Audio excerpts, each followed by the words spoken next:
प्रधानमंत्री नरेंद्र मोदी ने कल दिल्ली के जवाहरलाल नेहरू विश्वविद्यालय में स्वामी विवेकानंद की प्रतिमा का अनावरण वीडियो कॉन्फ्रेंसिंग के जरिए किया। इस दौरान जेएनयू में भारत माता की जय, वंदे मातरम और जय श्री राम के नारे लगे। इस दौरान प्रधानमंत्री ने टुकड़े टुकड़े गैंग पर जमकर प्रहार किए। उन्होंने जेएनयू के छात्रों से कहा कि हमारी विचारधारा राष्ट्रहित में हो, राष्ट्रहित के खिलाफ नहीं।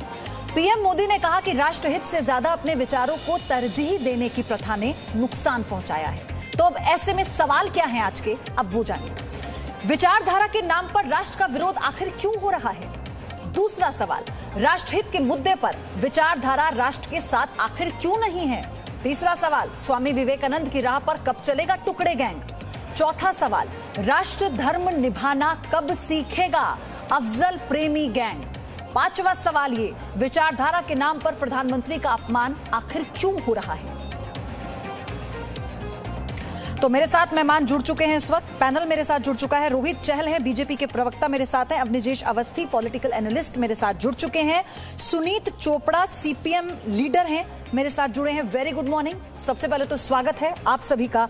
रोहित, शुरुआत आपसे करूंगी। सवाल मेरा सीधा ये कि कल जब प्रधानमंत्री स्वामी विवेकानंद की मूर्ति का अनावरण करने वाले थे, कार्यक्रम से पहले मोदी गो बैक के नारे जेएनयू में लगने शुरू हो गए, तो आप ये उम्मीद भी कैसे कर सकते हैं कि टुकड़े गैंग स्वामी विवेकानंद की राह पर चलेगा?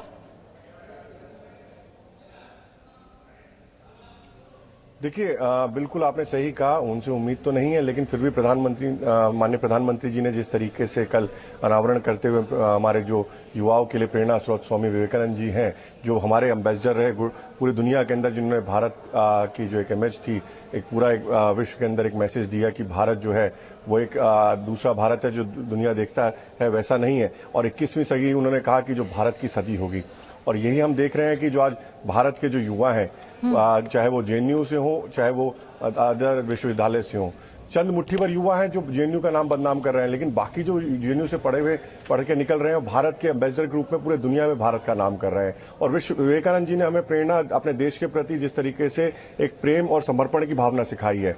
एक तरफ वो लोग हैं जो भारत का एम्बेसडर के रूप में नाम रोशन कर रहे हैं, और चंद मुट्ठी भर लोग हैं जो भारत का भी नाम खराब कर रहे हैं और जेएनयू का नाम भी खराब कर रहे हैं। और उनको क्लियर मैसेज दिया गया है कि भैया इस तरीके की चीजें नहीं चलेंगी, आपको देश के प्रति समर्पण और प्रेम जरूरी है। एक तरफ तो ये लोग हैं और जिनकी वजह से नाम जेएनयू का खराब हो रहा है, लेकिन एक और महत्वपूर्ण बात यह है कि जो ये टुकड़े टुकड़े गैंग है, इनके लिए स्वामी विवेकानंद जी तो आदर्श है ही नहीं। इनके लिए तो आदर्श कौन है? इनके आदर्श हैं बुरहान वानी, अफजल गुरु, याकूब मेनन। तो ये इनके आदर्श हो सकते हैं, इसीलिए इनको प्रधानमंत्री जी दिक्कत है। क्योंकि आज एक माननीय प्रधानमंत्री जी जिस तरीके से स्वामी विवेकानंद जी थे, आज पूरी दुनिया के अंदर भारत का जो परचम लहरा रहे हैं, माननीय प्रधानमंत्री जी के नेतृत्व में आज देश हम देख रहे हैं किस तरीके से आगे बढ़ रहा है। और आने वाली जो सदी भी है वो भी भारत की सदी है, इन सबको समझ लेना चाहिए। और हमको एक विवेकानंद जी के रूप में एक जो प्रधानमंत्री मिले हैं, वो देश को आगे बढ़ाने का काम कर रहे हैं। जितने भी गो बैक करते हैं, लेकिन विश्व जो है उनका लोहा मान रहा है। ये उतना आसान है? अयोध्या जी, मैं एक बात बड़ी साफ सी बताऊं कि किसी भी काम में कुछ न कुछ तो विघ्न आते ही है ना। ये देश में ऐसे लोग हैं, इंटॉलरेंट ग्रुप है जो जिसने सबसे ज्यादा इंटॉलरेंस का मुद्दा उठाया था। पूरा देश देख रहा है कि हर मुद्दे पर सबसे ज्यादा इंटॉलरेंट बात नहीं करनी, बहस नहीं करनी, सिर्फ विरोध करना, गाली देनी, इसके अलावा इनका कोई एजेंडा नहीं है। राष्ट्र के विरोध में कहां तक जा सकते हैं, ये जी न्यूज के दर्शक भी देख रहे हैं और देश भी देख रहा है। राष्ट्र का प्रतीक, राष्ट्र की पहचान बताने वाले हर प्रतीक से इनको नफरत है, इनको घृणा है, इनका विरोध है। भारत की सेना हो, भारत का गान हो, वंदे मातरम हो, भारत माता की जय हो, इस सब का विरोध करते हैं। ये स्वामी विवेकानंद का भी विरोध करेंगे, क्योंकि स्वामी विवेकानंद ने समूचे विश्व में भारत की एक पहचान को एक नई पहचान दी, एक नए रूप में भारत का उत्सर्जन हुआ, नए रूप में भारत का एक उदय हुआ। उस समय आज तक रामकृष्ण मिशन के माध्यम से पूरे देश में और विदेशों में लगातार स्वामी विवेकानंद के वचनों को आज भी मानने वाले लाखों लोग हैं। ये ढपली बजाने वाले 3-4 लोग हैं जो हर जगह ढपली लेकर के पहुंच जाते हैं। देश इनकी सुन नहीं रहा, इनको मालूम नहीं है, लेकिन इनका एजेंडा है, बाहर से पैसा आता है, एनजीओ चलाते हैं, उस पैसे के दम पे ढपली बजाते हैं, अपनी अपनी ढपली बजाते रहेंगे। कौन देख रहा है इनको? देश में कहीं है क्या ये? कहीं भी नहीं है ये। देश प्रधानमंत्री नरेंद्र मोदी की सुन रहा है, इनको ये बात समझ में नहीं आ रही, ना आए कोई बात नहीं, क्योंकि इनका आदर्श तो शी जिनपिंग है और किम जोंग उन है। जो तानाशाह हैं पूरे विश्व में, जो दो तानाशाह हैं, वो दोनों तानाशाह इनके आदर्श हैं। सुनीत चोपड़ा कहते हैं कि लेकिन मैं ये समझना चाहती हूँ, सुनीत चोपड़ा भी जुड़े नहीं है, वरना मैं उनसे भी ये सवाल लेती। एक मुट्ठी भर गैंग, मुट्ठी भर भी नहीं होगा, एक छोटा सा गैंग जिसमें मुट्ठी भर लोग भी नहीं है, वो उन्हें फुटेज मिल जाती है, वो अपने वीडियोस बना देते हैं, भाषण ऐसे देते हैं कि अगर वो सर्कुलेट हो जाए तो उन्हें लगता है वो 30 मारखान बन गए हैं। तो आपको ये लगता है कि ऐसे लोगों को जो लोग तवज्जो दे रहे हैं वो तो उनसे भी बड़े गुनहगार हुए? बिल्कुल है, बिल्कुल है। वो एक ऐसा इनका इकोसिस्टम है, 5, 7, 10, 15 लोग हैं जो ऐसे जगहों पर बैठे हैं, कुछ अखबारों में बैठे हैं, कुछ चैनल्स में बैठे हैं, जिनका काम ही ये एजेंडा चलाना है। लेकिन दुख की बात यह है कि उनको अब तक ये समझ में नहीं आया कि उनके दर्शक कितने हैं, उनके श्रोता कितने हैं, उनके मानने वाले फॉलोअर्स कितने रह गए। ये उनको अगर समझ में नहीं आ रही तो ये उनकी परेशानी है। सुनीत चोपड़ा जुड़ गए हैं विशेष अवस्थी मेरे साथ। Sunit Chopra, very good morning sir. आप तो मुस्कुराते हुए आज मुझे लग रहा है पहली बार किसी चर्चा में जुड़े हैं। Good morning. तो मैं उम्मीद करती हूँ ये मुस्कुराहट ऐसे ही रहेगी और सवालों का जवाब आप इतनी मुस्कुरा कर ही देंगे। लेकिन सवाल मेरा ये आपसे, बिल्कुल विचारधारा क्या राष्ट्रहित से बड़ी हो सकती है? जी। अब वो राष्ट्रहित में नहीं है, ये सवाल नहीं है मेरा। क्या विचारधारा किसी व्यक्ति की, किसी संगठन की राष्ट्रहित से बड़ी चीज है मानव हित। राष्ट्रहित से बड़ी चीज है मानव हित। सर मानव हित तो तब राष्ट्र मानव होता है, जमीन नहीं होती। आप अपने सोल्जर्स को मरवा के, आप अपने सोल्जर्स को भारत की धरती पे मरवा के और फिर इलेक्शन जीते, चाहे वो कारगिल हो चाहे वो पुलवामा हो, उससे ज्यादा शर्मनाक चीज कोई नहीं है। अब विजय अवस्थी उन्हें बोलने दीजिए। मैं चाहती हूँ कि 40 सेकंड में बोल लें, वो अपनी बात पूरी कर ले, मैं फिर आपके पास आऊंगा। ये एक्सपोज हो रहे हैं ना, ये जो जिस विचारधारा की अब विजय अवस्थी हम बात कर रहे हैं ना, ये एक्सपोज होंगे ये लोग।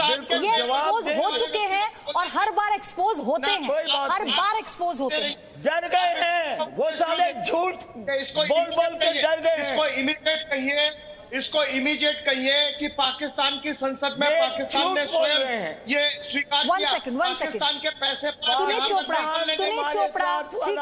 ठीक है सुनीत चोपड़ा, मेरे सवाल का जवाब दीजिए। गैंग तुम हो, तुम्हारे।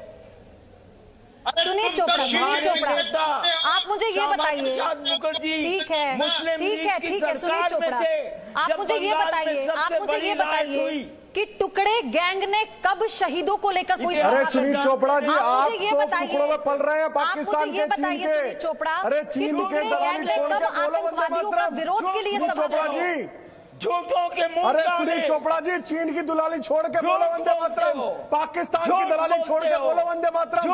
अरे पाकिस्तान के टुकड़ों में पलते हो आप लोग, अरे चीन के टुकड़ों में पलते हो।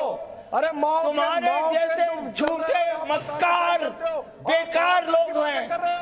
ठीक है सुनीत चोपड़ा, रोहित 1 सेकंड, रोहित एक मिनट, हार लेके आए हो बिहार से। रोहित 1 सेकंड, सौरभ जीत गया है तुम्हारे मुंह पे थप्पड़ मार के। सुनीत चोपड़ा, आप तो मुस्कुरा कर जुड़े थे।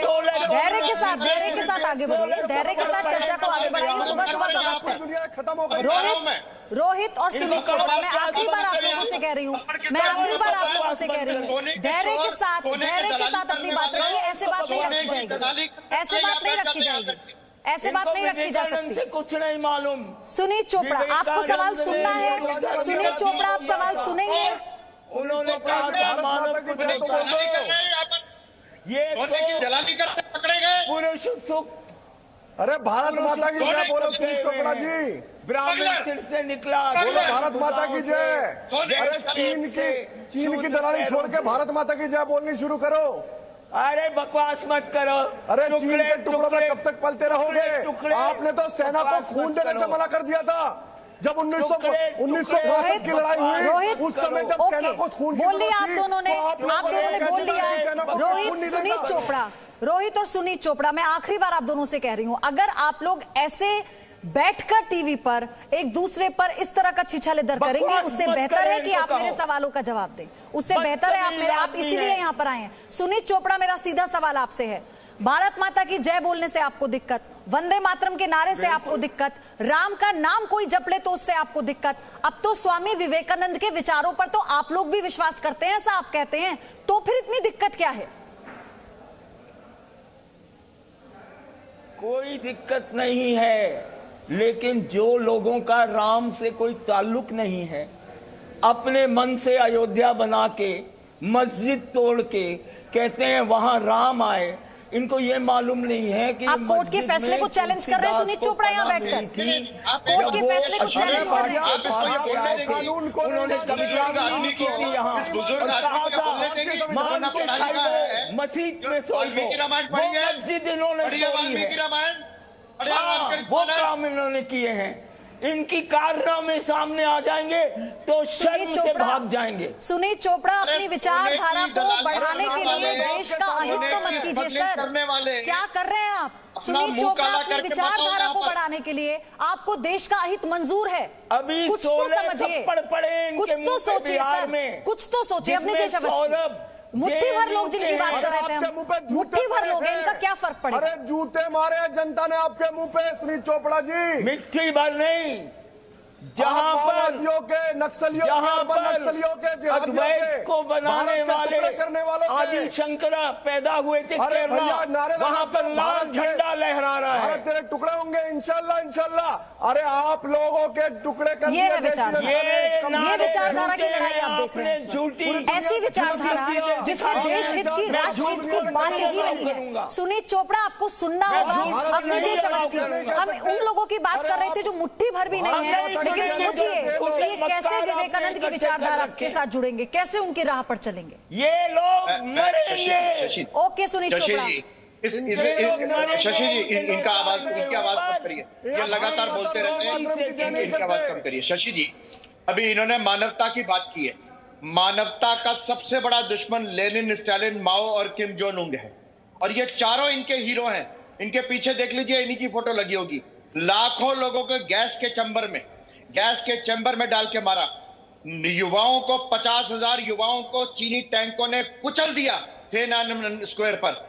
ये मानवता की बात करते हैं यहां पर आकर के, बैठ करके मानवता की बात करेंगे यहां पर आकर के? जो जरा सा विरोधी हुआ किम जोंग यूंग, कुत्तों के सामने डाल देता उस आदमी को और कहते हैं मैं किम जोंग यूंग को सपोर्ट सल्यूट करता हूं। ये सुनीत चोपड़ा, भारतवर्ष में ये चलने वाला नहीं है, चलने वाला नहीं है। जिस 15-16 सीटों पर चल रहे हो ना, बहुत ज्यादा नहीं मर रहा है, 15-16 मरते हैं तो सब होता। दरअसल दिक्कत इस बात की है, इसे दिक्कत कह लीजिए या विडंबना कह लीजिए। सुनीत चोपड़ा, आप जिस गैंग की बात कर रहे हैं, आज तक शहीदों की शहादत पर कोई सभा करते टुकड़े गैंग को क्यों नहीं देखा गया? आज तक आतंकवादियों के विरोध को लेकर कोई नारेबाजी करते हुए क्यों नहीं देखी गई?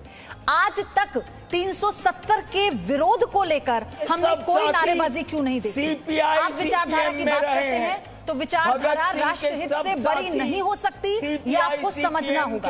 बहुत बहुत धन्यवाद आप सभी का इस चर्चा में शामिल होने के लिए। समय इतना ही था, इसलिए मैंने आपसे कहा कि अपनी बात को अगर स्पष्टता से रखेंगे तो ज्यादा बेहतर होगा। लेकिन स्वामी विवेकानंद कहते हैं कि शक्ति जीवन है, निर्बलता मृत्यु है, विस्तार जीवन है, संकुचन मृत्यु है, प्रेम जीवन है, द्वेष मृत्यु है। क्या उनके इस विचार को हमने अपनाया है? और अगर अपनाया है तो कितना, और अगर नहीं तो क्यों? ये आपको सोचना। Presenting B News app available on Google Play and App Store. Download it now.